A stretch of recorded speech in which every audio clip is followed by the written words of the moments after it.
Hello student, welcome back to my channel Samrat academy. Student, मेरा नाम है आकाश और यह वीडियो क्लास 10th वालों के लिए बहुत ज्यादा इंपॉर्टेंट है क्योंकि क्लास 10th विज्ञान के सबसे महत्वपूर्ण प्रश्न आज मैं डिस्कस करने वाला हूं जो कि 2023 बोर्ड एग्जाम में पूछा जाएगा। 100% ये क्वेश्चन आप लोगों को देखने को मिलेगा 2023 बोर्ड एग्जाम में।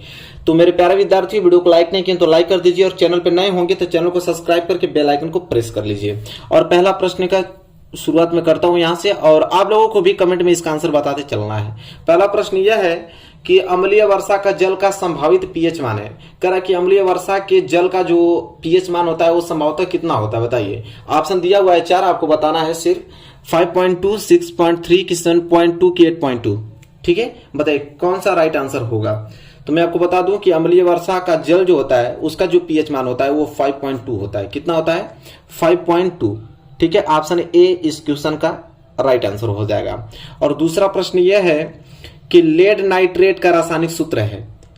लेड नाइट्रेट का रासायनिक सूत्र, ये जो मैं क्वेश्चन करा रहा हूं ये 2022 बोर्ड एग्जाम जो बीता है ना उसमें सारे क्वेश्चन से पूछे गए थे। बताइए, लेड नाइट्रेट का रासायनिक सूत्र है PbNO3, PbNO3 twice, PbNO2 twice, PbO। ठीक है, बताइए 4 ऑप्शन दिए हुए हैं। बताइए कि जो लेड नाइट्रेट होता है उसका रासायनिक सूत्र क्या होता है। तो मैं बता दूं आप लोगों को कि लेड नाइट्रेट का जो रासायनिक सूत्र होता है वो होता है PbNO3 ट्वाइस।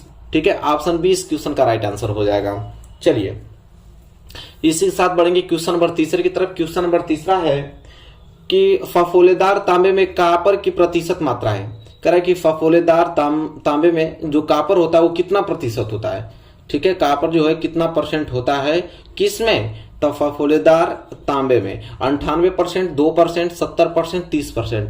तो मैं आपको बता दूं कि फफोलेदार जो तांबा होता है उसमें जो कापर की मात्रा होता है ना 98% होता है। कितना होता है? सबसे ज्यादा कापर की मात्रा फफोलेदार तांबे में ही होता है, इतना याद रखिए, 98% होता है। ठीक है, चलिए अगला प्रश्न, प्रश्न नंबर 4 क्या है कि एसिटिक अम्ल का IUPAC नाम है। कह रहा है कि एसिटिक अम्ल जो होता है उसका आपको बताना है IUPAC नाम बताना है। तो ऑप्शन ए एसिटिक अम्ल, ऑप्शन बी एथेनोइक अम्ल, ऑप्शन सी जो है वो है मेथनोइक अम्ल और ऑप्शन बी जो है वो प्रोपेनोइक अम्ल। ठीक है, 4 ऑप्शन दिए हुए हैं, बताइए कौन सा ऑप्शन सही होगा। एसिटिक अम्ल का बताना है आपको, IUPAC नाम बताना है। ठीक है, तो इसका जो राइट आंसर हो जाएगा एथेनोइक अम्ल। क्या हो जाएगा? एथेनोइक अम्ल, मतलब ऑप्शन बी जो है इस क्वेश्चन का राइट आंसर हो जाएगा। ठीक है, यहां तक तो समझ में आ गया होगा आप लोगों को। इसी के साथ हम आगे बढ़ेंगे, अगला प्रश्न देखेंगे। यहाँ पे अगला प्रश्न है कि प्रकाश का वेग जो होता है, देखिए ये बहुत ज्यादा इंपॉर्टेंट ये क्वेश्चन है। प्रकाश का जो वेग होता है वो निम्न में से, मतलब इन चारों ऑप्शनों में से किस माध्यम में सबसे क्या होता है? अधिक होगा।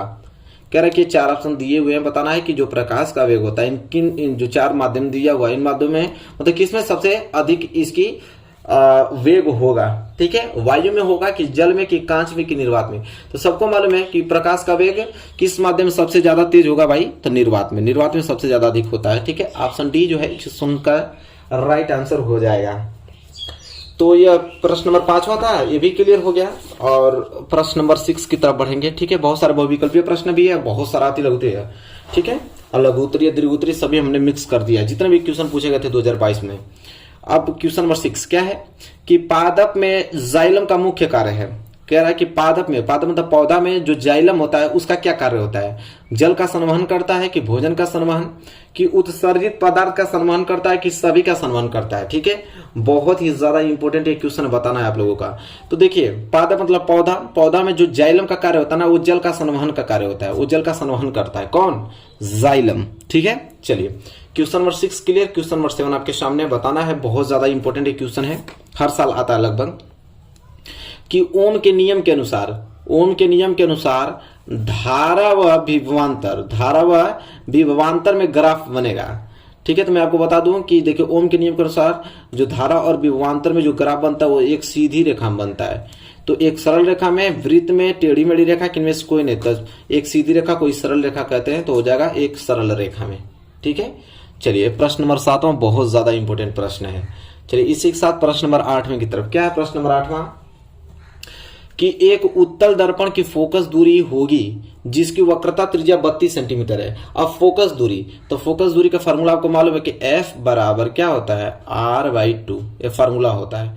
तो भाई हमको एफ निकालना है, तो एफ बराबर आर। वक्रता त्रिज्या कितना दे रखा है 32 सेंटीमीटर, तो 32 और बटे में 2 कैंसिल हो जाएगा, तो कितना आ जाएगा 16 सेंटीमीटर। मतलब ऑप्शन 20 क्वेश्चन का राइट आंसर हो जाएगा। ठीक है, चलिए अगला प्रश्न, प्रश्न नंबर 9। और प्रश्न नंबर 9 क्या है कि प्रचलित रूप से ऊर्जा गृह कहलाता है। कह रहा है कि बताइए कि प्रचलित रूप से ऊर्जा गृह, ऊर्जा का घर किसको कहते हैं? क्लोरोप्लास्ट को, राइबोसोम्स को, कि माइटोकॉन्ड्रिया को, कि लाइसोसोम्स को? ठीक है, बताइए। तो ऊर्जा गृह किसको कहते हैं? तो माइटोकॉन्ड्रिया को कहते हैं। ठीक है, ऑप्शन सी इस क्वेश्चन का राइट आंसर हो जाएगा। ठीक है, प्रचलित रूप से ऊर्जा गृह किसको कहते हैं? तो माइटोकॉन्ड्रिया को। ठीक है, क्वेश्चन नंबर 9 क्लियर हो गया। क्वेश्चन नंबर 10 देखिए, क्वेश्चन नंबर 10 क्या है कि प्रतिरोध का मात्रक है। आपको बताना है कि प्रतिरोध का मात्रक होता है कूलाम, ओम, जूल कि ओम मीटर।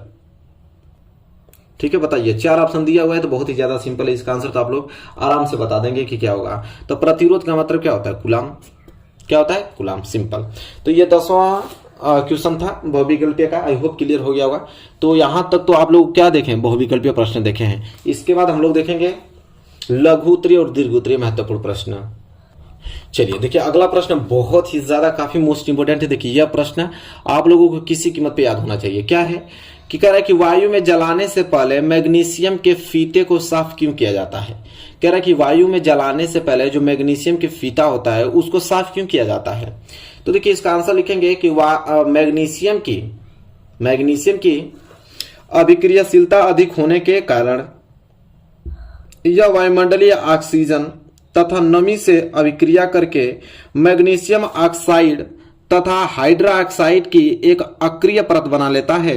अतः मैग्नीशियम धातु को जलाने से पूर्व इसे रेत पत्र से रगड़कर हटाना आवश्यक है। देखिए कितना सिंपल है। देखिए ये मैग्नीशियम का फीता है, इसको हमें जलाना है, तो तभी इसको हम वायु में जलाने से पहले इसको हम साफ करते हैं। क्यों करते हैं? देखिए समझिए, ये मैग्नीशियम का फीता है। इस मैग्नीशियम फीता में अगर वायु में इस तरह छोड़ देते हैं, खुले में छोड़ देते हैं, तो मैग्नीशियम की जो अभिक्रियाशीलता होता है ना, वो ऑक्सीजन से अधिक होता है। तो वातावरण में जो ऑक्सीजन होगा उसको अपने साथ क्या कर लेगा? अभिक्रिया कर लेगा। अभिक्रिया करने के पश्चात क्या बनाएगा? मैग्नीशियम ऑक्साइड के ऊपर यहाँ पे क्या जम जाती है? परत जम जाती है, जो कि जलने में असहायक होती है। इसलिए पहले उसको रगड़ के साफ कर लेते हैं, तब जाके यह जलता है। तो यही कारण तो है, और क्या, कितना सिंपल है। तो आई होप क्लियर हो गया। बहुत ज्यादा इंपॉर्टेंट एक क्वेश्चन है। चलिए इसी के साथ आगे बढ़ेंगे। Question number 2। क्वेश्चन नंबर 2 है कि अम्ल तथा क्षार की आधुनिक अवधारणा स्पष्ट कीजिए। कह रहा है कि अम्ल तथा क्षार की आधुनिक अवधारणा। ठीक है, कि अब हमको बताना है कि अम्ल क्या होता है, क्षार क्या होता है। ठीक है, तो ये क्वेश्चन बहुत ज्यादा इंपॉर्टेंट है। तो सबसे पहले हेडिंग डालेंगे अम्ल। अब अम्ल किसे कहते हैं? तो अम्ल वे पदार्थ हैं जो जलीय विलयन में वियोजित अथवा आयनित होकर हाइड्रोजन आयन मतलब H+ आयन तथा हाइड्रोनियम आयन H3O+ देते हैं। कह रहा है कि कोई भी अम्ल होगा वो अम्ल तभी कहलाएगा कि जब वो उसको जल में मिलाएंगे, तो जल में मिलाने पर वो आयनीकृत हो जाता है, और आयनीकृत होने के कारण वो हाइड्रोजन प्लस में, देखिए हाइड्रोजन प्लस में या तो H3O+ में, मतलब हाइड्रोनियम आयन में या तो हाइड्रोजन आयन में क्या हो जाता है? विभाजित हो जाता है, उसे अम्ल कहेंगे। ठीक है, कुछ एग्जांपल में हमने लिया है, जैसे HCl हुआ, H2SO4 हुआ, सल्फ्यूरिक अम्ल हुआ। HCl देखिए सल्फ्यूरिक अम्ल है ना, अरे हाइड्रोक्लोरिक अम्ल, ये तो सल्फ्यूरिक है, हाइड्रोक्लोरिक अम्ल। तो हाइड्रोक्लोरिक अम्ल में देखिए H+ आयन दे रहा है और क्लोरीन माइनस दे रहा है, तो H आपका प्लस आयन में विभाजित हो गया, तो इसलिए क्या कहलाएगा? ये आपका अम्ल कहलाएगा। ठीक है, चलिए अब क्षार क्या होता है? तो क्षार वे पदार्थ हैं जो जलीय विलयन में वियोजित अथवा आयनित होकर हाइड्रोक्साइड आयन OH- देते हैं। कह रहा है कि क्षार वे कहलाते हैं कि जैसे उसे जल में मिलाएंगे तो आयनीकृत होकर हाइड्रोक्साइड आयन में बदल जाता है, मतलब OH ऋणात्मक देता है। जैसे यहाँ पे सोडियम हाइड्रोक्साइड है, पोटेशियम हाइड्रोक्साइड है, तो देखिए क्या दे रहा है? OH। लास्ट में अगर OH आ रहा है तभी भी आप समझ जाएंगे, लास्ट में OH आ रहा है तो सभी क्षार कहलाएंगे। ठीक है, तो यह अम्ल और क्षार क्लियर हो गया ना आप लोगों को? कोई डाउट नहीं होना चाहिए। क्वेश्चन नंबर 2 भी क्लियर हो गया। अब क्वेश्चन नंबर 3 यहाँ पे है। क्वेश्चन नंबर 3 क्या है? चलिए इसको देखते हैं। क्वेश्चन नंबर 3 है कि खाने के सोडे का रासायनिक नाम तथा अणुसूत्र लिखिए। इसके बनाने की विधि का केवल रासायनिक समीकरण लिखिए। कह रहा है कि खाने के सोडे का रासायनिक नाम और अणुसूत्र और इसको बनाने की विधि का केवल क्या लिखना है, रासायनिक समीकरण। तो सबसे पहले देखेंगे कि खाने के सोडे का रासायनिक नाम क्या होता है। तो सबसे पहले हेडिंग डालेंगे खाने के सोडे का रासायनिक नाम क्या होता है, तो सोडियम बाइकार्बोनेट। याद कर लीजिए, खाने का जो सोडा होता है ना उसका रासायनिक नाम क्या होता है, सोडियम बाइकार्बोनेट NaHCO3 होता है। बनाने की विधि कैसे बनता है वो, तो देखिए प्रयोगशाला में इसे सोडियम कार्बोनेट के ठंडे जलीय विलयन में कार्बन डाइऑक्साइड गैस प्रवाहित करने से बनाया जाता है। कह रहा है कि जब भी प्रयोगशाला जो होता है, लैब होता है, उसमें हम क्या करते हैं कि सोडियम जो कार्बोनेट होता है, तो सोडियम कार्बोनेट को ठंडे जल में क्या करेंगे, मिलाने पे, और कार्बन डाइऑक्साइड गैस प्रवाहित करके क्या बनाया जाता है, आपके सोडियम बाइकार्बोनेट, खाने वाला सोडा बनाया जाता है। जैसे में देखिए, ये आपका सोडियम कार्बोनेट है, कार्बन डाइऑक्साइड है और यह जल, तीनों के मिश्रण से तब जाके आपका सोडियम बाइकार्बोनेट खाने का सोडा बनेगा। ठीक है, NaHCO3 बनेगा। तो आई होप क्लियर हो गया ना आप लोगों को कि बनाने की विधि क्या है इसकी। चलिए, तो ये भी क्वेश्चन क्लियर हो गया आप लोगों को, इसमें तो ज्यादा आप लोगों को दिक्कत नहीं होगी, बिल्कुल आसान है कि सोडियम बाइकार्बोनेट को ठंडे जलीय विलयन में कार्बन डाइऑक्साइड प्रवाहित करने से हम सोडियम बाइकार्बोनेट बनाते हैं, खाने वाला सोडा बनाते हैं। क्लियर। चलिए क्वेश्चन नंबर 4। क्वेश्चन नंबर 4 है कि आयनिक यौगिक का गलनांक उच्च क्यों होता है। कह रहा है कि जो आयनिक यौगिक होता है उसका जो गलनांक होता है उच्च क्यों होता है। तो देखिए बहुत ही ज्यादा सिंपल है कि आयनिक यौगिकों का गलनांक उच्च क्यों होता है।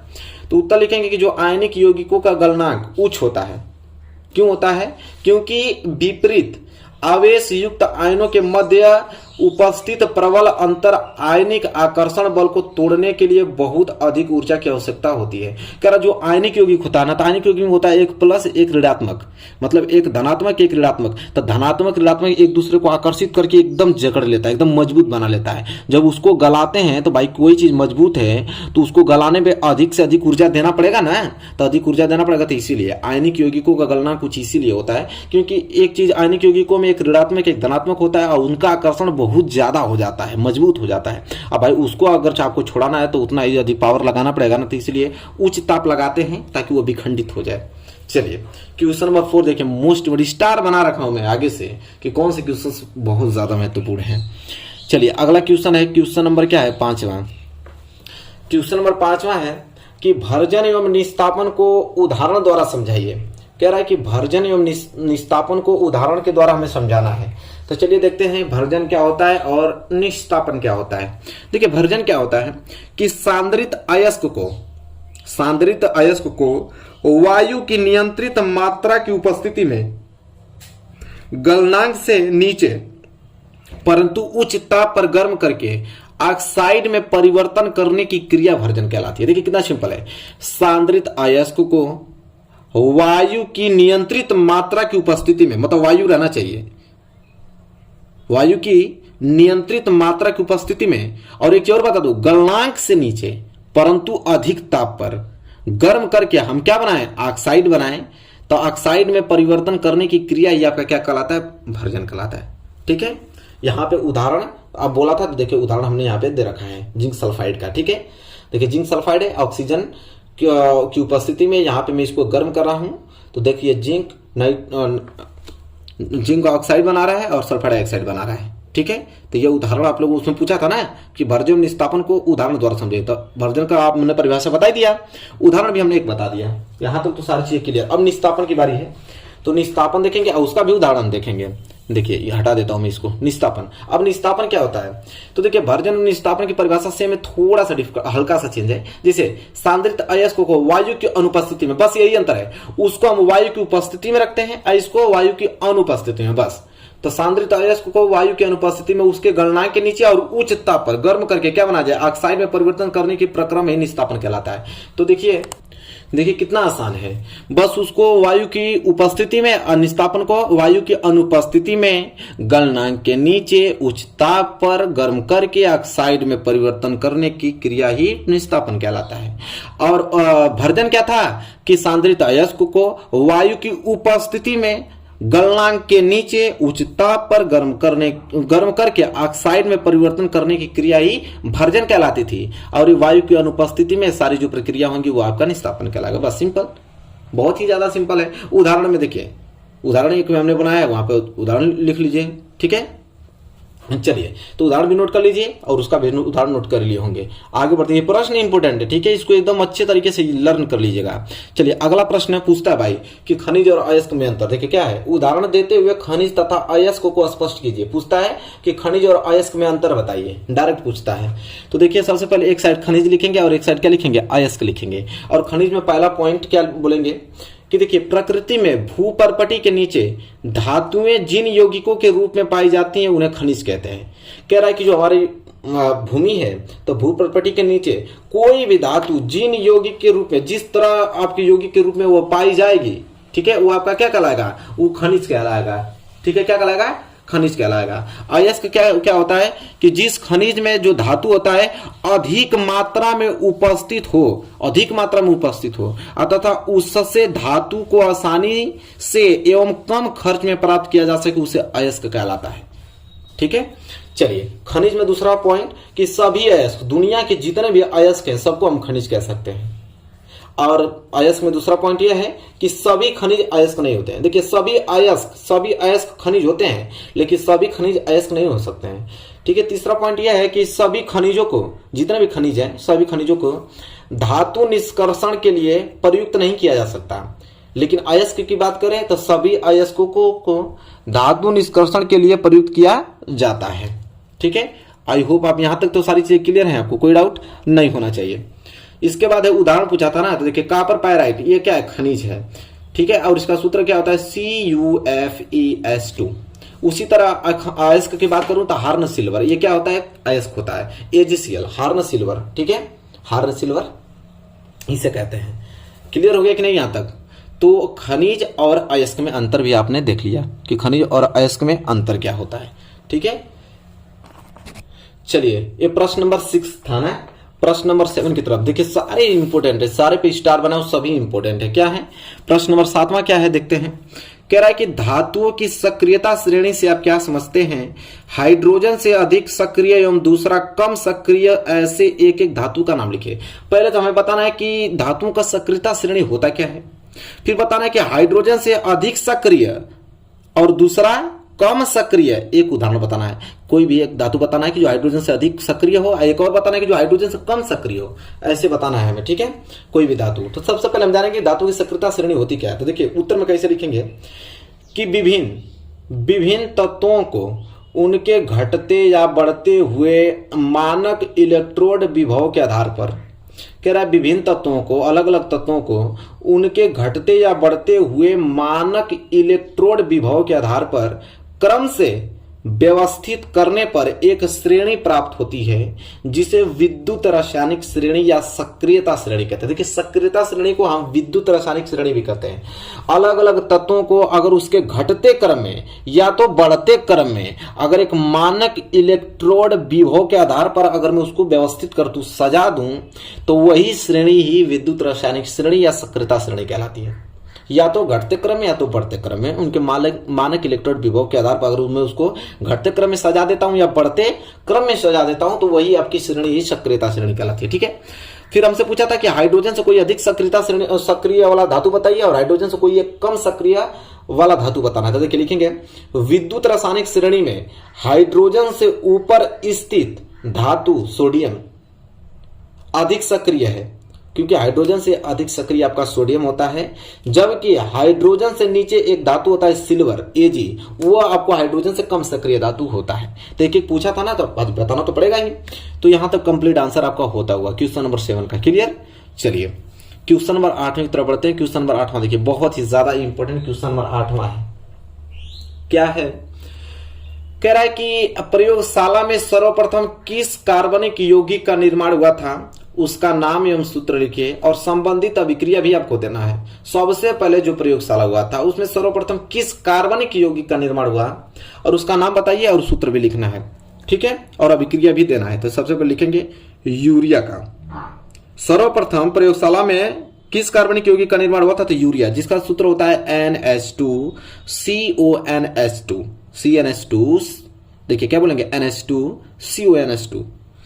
सर्वप्रथम निर्मित कार्बनिक यौगिक था यूरिया, सर्वप्रथम निर्मित कार्बनिक यौगिक था जो फ्रेडरिक होलर ने प्रयोगशाला में अमोनिया साइनेट को गर्म करके बनाया था। कौन, किनका नाम था? फ्रेडरिक होलर ने सबसे पहले प्रयोगशाला में उसे अमोनिया साइनेट को गर्म करके बनाया था। अमोनिया साइनेट को गर्म करके उन्होंने यूरिया बना दिया था। देखिए, जैसे अमोनिया साइनेट है, इसका सूत्र होता है NH4CNO, उसको उष्मा देकर उसे गर्म करके उन्होंने यूरिया का निर्माण कर दिया NH2CONH2 में। क्लियर हो गया कि नहीं? बिल्कुल। एक क्वेश्चन नंबर 8वां था, कितना महत्वपूर्ण प्रश्न है। चलिए क्वेश्चन नंबर 9। क्वेश्चन नंबर 9 क्या है कि एथिल एल्कोहल के ऑक्सीकरण से प्राप्त यौगिकों के नाम व सूत्र लिखे। कह रहा है कि एथिल एल्कोहल के ऑक्सीकरण से प्राप्त यौगिकों का नाम और सूत्र लिखना है। तो लिखेंगे कि एथिल एल्कोहल के ऑक्सीकरण में एल्डिहाइड से, देखिए एल्डिहाइड से तथा एसिटिक अम्ल प्राप्त होते हैं। देखिए एथिल एल्कोहल के जब भी आप ऑक्सीकरण कराते हैं तो उसमें एल्डिहाइड से क्या प्राप्त होता है? आपका एसिटिक अम्ल प्राप्त होता है, और इनका सूत्र होता है CH3CHO, तथा हम कह सकते हैं इसको कि CH3COOH। ठीक है, इसका सूत्र है। चलिए एक क्वेश्चन नंबर 9 क्लियर होता हुआ ना। चलिए क्वेश्चन नंबर 10 बहुत ज्यादा इंपॉर्टेंट है।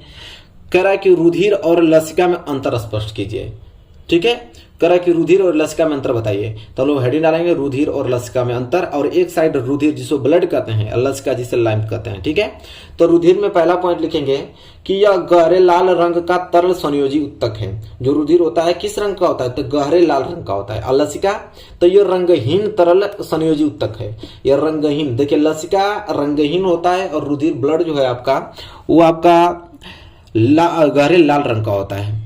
ठीक है, गाढ़ा लाल जो होता है ना उसे कहते हैं। दूसरा है रुधिर में कि रुधिर में लाल रुधिर कणिकाएं पाई जाती हैं, जिनमें क्या होता है? हीमोग्लोबिन होता है। रुधिर में जो होता है ना लाल रुधिर कणिकाएं पाई जाती हैं, जिसमें क्या होता है? हीमोग्लोबिन।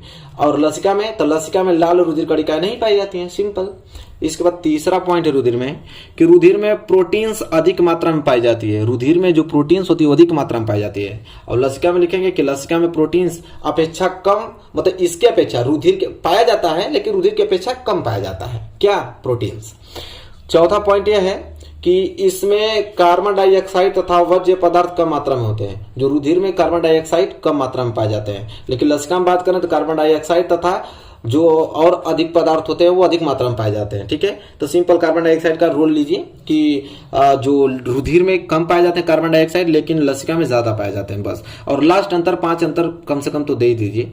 5वां अंतर यह है कि इसमें ऑक्सीजन अधिक मात्रा में पाई जाती है। किसमें? रुधिर में कार्बन डाइऑक्साइड कम मात्रा में, लेकिन ऑक्सीजन अधिक मात्रा में पाया जाता है। और लसिका में कार्बन डाइऑक्साइड अधिक मात्रा में पाया जाता है, लेकिन ऑक्सीजन कम मात्रा में पाया जाता है। ठीक है, बस। तो आई होप क्लियर हो गया होगा 5 अंतर। तो इस प्रकार आपने देखा कि बहुविकल्पीय 10 प्रश्न डिस्कस किया, लघुत्तरी हमने 10 क्वेश्चन, टोटल 20 क्वेश्चन हमने डिस्कस किया है। 20 क्वेश्चन बहुत ही ज्यादा काफी महत्वपूर्ण है। आई होप क्लियर हो गया होगा आप लोगों को अच्छी तरीके से। तो मेरे प्यारे विद्यार्थी, वीडियो पसंद आए तो लाइक कीजिए, और चैनल पर नए हैं तो चैनल को सब्सक्राइब करके बेल आइकन को प्रेस कर लीजिए। मिलेंगे एक प्यारे से नेक्स्ट वीडियो में, तब तक के लिए धन्यवाद।